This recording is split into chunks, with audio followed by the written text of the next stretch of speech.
અમદાવાદ વાડજમાં 9 લાખ રૂપિયાની ચીલ ઝડપમાં 3 આરોપીની ધરપકડ કરવામાં આવી છે। વાડજ વિસ્તારમાં રૂપિયા 9 લાખની ચીલ ઝડપ કેસનો ભેદ આખરે ઉકેલાયો છે।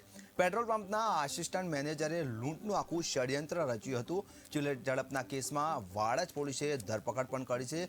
પોલીસે પેટ્રોલ પંપના પૂર્વ કર્મચારી સહિત 3 લોકોને દબોચ્યા છે। જી હા, અમદાવાદમાં પોલીસ પેટ્રોલ પંપના પૂર્વ કર્મચારી 3ને દબોચ્યા છે। પોલીસે કાર્યવાહી કરી છે। વાડજમાં 9 લાખ રૂપિયાની ચીલ ઝડપમાં 3 આરોપીઓની હાલ ધરપકડ કરવામાં આવી છે। વાડજ વિસ્તારમાં રૂપિયા 9 લાખની ચીલ ઝડપની જે ઘટના બની હતી તેને આખરે પોલીસે આરોપીને ઝડપી પાડે છે। પેટ્રોલ પંપના આસિસ્ટન્ટ મેનેજરનું પણ નામ સામે પણ ઝડપી લેવામાં આવ્યો છે।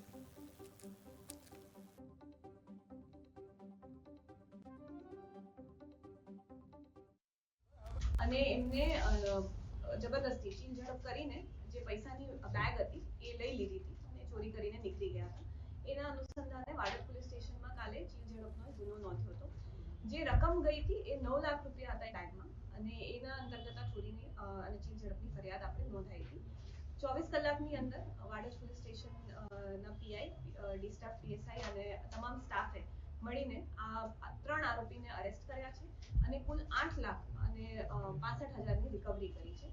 એમાંથી જે બાકીની રકમ છે આ આરોપીઓ સ્પેન્ડ કરી ચૂક્યા હતા। કપડાં લેવામાં અને એક હોટલમાં રોકાણ માટે એ લોકો ખર્ચી ચૂક્યા હતા।